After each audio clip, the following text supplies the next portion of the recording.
In Barbados, physical inactivity in women is significantly higher than in men. In Barbados, 9 out of 10 women do not meet World Health Organization activity recommendations. Do you aspire to an uncomplicated and fulfilling way of life? I'm Diane Squires, aka Deanne. That's what all my friends call me. I'm an island woman living on the island of Barbados and walking my path to a big and simple life. Walk with me and learn with me.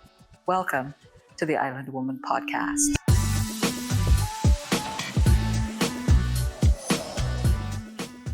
All right, we are back with episode 3, the final one of our health and wellness series. And Carla Ramsay is back with me from the National Nutrition Center in the Ministry of Health and Wellness here in Barbados. And I want to go back again to one of those statistics that I cited back in, maybe it was like episode 3 of season 1 from the Healthy Caribbean Coalition. It says, this really annoys me, Carla. Anyway, it says, in Barbados, physical inactivity in women is significantly higher than in men. In Barbados, 9 out of 10 women do not meet World Health Organization activity recommendations. And Carla, I know that you are a nutritionist, so you talk food and you love to talk about food, but I also know, this is for the audience, one of the first times that I saw Carla again as an adult, because we would have seen each other as like secondary school and that kind of thing. I saw her in the supermarket and her legs were on point. You could tell that she was working out in the gym. She was active. I was like, how do I get those legs? So I know that Carla is a woman who has stayed active for your adult life, correct? In addition to being a nutritionist. So you're walking, you walk, not just talking the talk. And I know that you are also on point with your food preparation and doing all the things that you give your clients advice on. So I wanted you to tell me, in your practice, what do you see? Why is it that women in the Caribbean are so inactive? This isn't what I remember from when I was growing up. Women were always on the go. What's happening? Truthfully don't plan to be inactive, but lives. And most of them are caregivers for their family. Remember when you're young, you have your kids, and you're poor. You're on it, everything to make sure that they're okay, your husband is okay, or your partner is okay. So then their time is not theirs. Although we like them to reclaim it, their time at that point. And then as we get older, we kind of fall into the habit of saying the statement, I don't have the time. And then as we get older, yes, we still have family commitments, but we now have the added addition of caring for elderly parent, which adds a new dimension into not having time. So the usually number one thing is saying, I do not have time, but we can find it. Believe you? And how can we find it? Because we want to talk. Now, everybody's not going to be able to go and spend 45 minutes in the gym. I think that's why people feel like I can't do it. That's usually the reason. If they can't see 45 minutes of or hour, they don't see the rationale of doing it. But a 10, 5, 10, 15-minute session, make your day as active as possible. Like, I'll give you some tips of things I do. One, I move from my desk a lot. My watch tingles on my hand, so I try not to sit for an hour or more. I move, I go to the bathroom that is the furthest part of my office. The photocopy machine is upstairs, so I walk up the stairs to get. If I need to go, I work in proximity of things that, yes, I can drive, but I also walk there. I try to make my day as active as possible. Outside of that, you can map out the time if you're a gym girly or a gym person, map out the time to go. It doesn't have to be every day, but you can choose your days that your schedule are less ticklish that we can go. Make it non-negotiable with yourself. This is your time that you need to put in for you. As I say to my males or males, you know the old people say you can't pour from an empty cup. You cannot. Yes. And if you are bad, everybody else is bad, especially if you're the caregiver. So you teach others, especially those in the household, what building in a fitness routine looks like. And nowadays, you don't even have to leave home. We have YouTube.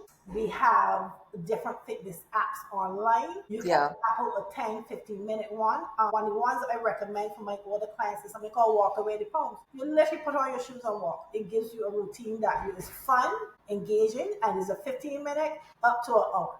You can choose Yeah. whichever one you want. And I know there's seated ones. So even if you can't move, there are seated exercises. Yeah, exactly. And I like what you said about that for those of us who are at sedentary jobs. So a lot of my work may mean I'm sitting at the laptop. And I know that I have the luxury of being at home, but this is what I've also done in workplaces is that you take your bathroom breaks, like you said, and there are always bathrooms maybe on the same floor or there are bathrooms further away. So you take that walk, you take the longest walk to the bathroom. So I really love that tip. The other thing is when you have lunch, I feel like if you are taking a full hour's lunch and you are in a workplace where you can leave or you can walk around the compound for the first 15 minutes and you take a walk around the compound or somewhere for the next half an hour or something like that. I have put that into practice in more places than one in at least two of my workplaces, so I know that it can be done. And while I'm here at home, what I do is I also get up from my desk. I think it's usually every half an hour, but for me, it's usually probably shorter intervals. And I'll walk up around the upstairs or go downstairs or walk outside the house. So I think walking is a really, really critical one. The other one that I want to say is that I see a lot of women when they have their children and the children go to the play park, then the women are all sitting, Or but they they're also or they take them to their sporting activities. Or they yeah, we see and they're sitting and waiting on the children and chatting. But especially if it's an outdoor activity, why can't you walk and chat with the girlfriend or the other parent, right? yeah. So that's another way to just And it doesn't incorporate. last. You just need to move. Yeah. It's I what agree. it is. You just need to move. Yeah. I agree. I agree. And also when you're watching all that YouTube, like there are ways that you can move, right? I remember we had this little challenge where you can do squats at every commercial. If you're watching TNT, there really is a lot of commercials, but you can do squats, or jumps, push-ups, different exercises, different modes in your commercial space.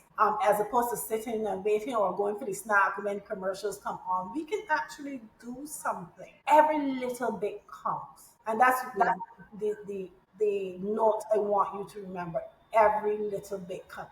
Don't dismiss something as is not worth it. Every little bit counts. As I say to my clients, don't wait till you can't use your limbs to want to use your limbs.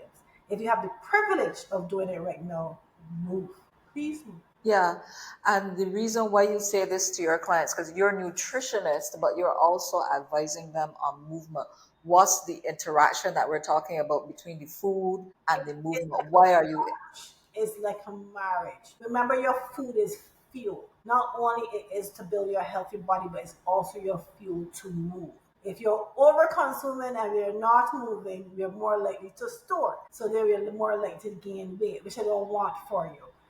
The two works together. Yes, you can use your diet to lose weight, but you need to maintain a whole is the entirety, a whole structure. So movement is the second piece of the puzzle. And that movement could be in resistance training, it could be in stretching and mobility training, it could be just simple things like swimming.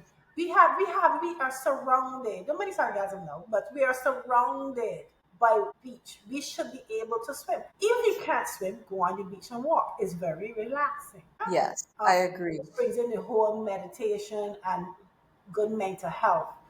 Creating the space for health for you, the individual. Yeah. And I want to reiterate along with Carla, and I know, Carla, we had a long conversation about the women that you see in practice. And like you mentioned before, they want to move, they want to do certain things, but they're so busy. We are so busy taking care of everybody else that we're not taking care of ourselves. And I just want to say, as we wrap up this series, especially for the women who I know are listening and watching. If we want to take care of other people, we have to take care of ourselves. So set the boundaries, get everybody else involved. They want to talk to you. We want to have a long conversation, or you have to take the children to practice or wherever it is. If they're doing an activity outdoors, you get involved in something outdoors. If they're doing swimming lessons, maybe you take a swimming lesson yourself, or maybe while they're doing their swimming lesson, you're walking around the pool if you can get the permission to do that. But I really, really am concerned, Carla, about what we see and what you see that we've discussed at length in terms of women either feeling that they can't take care of themselves or just giving up altogether. And so I want to encourage all of us to make good food, starting with those things that are in our backyard, like breadfruit that we talked about in the first part of this series. And I want to encourage us to take care of our joints by eating the rainbow of foods like we talked about in the second episode, plus our omega 3s, our fishes, and so on, to keep those joints healthy well before we start to get the phantom pains. And I want to encourage us all to stay active as a lifestyle and not as something that as an afterthought. So, Carla, any final words from you as we wrap this series, our health and wellness series? I would say what I wish for everyone that I get to interact with.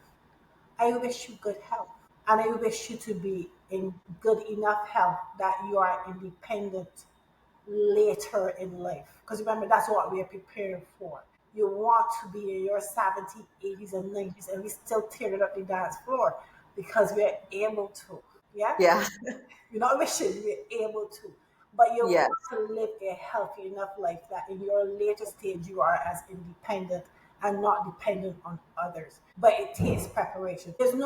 You can start right now. It doesn't really matter what age you are at.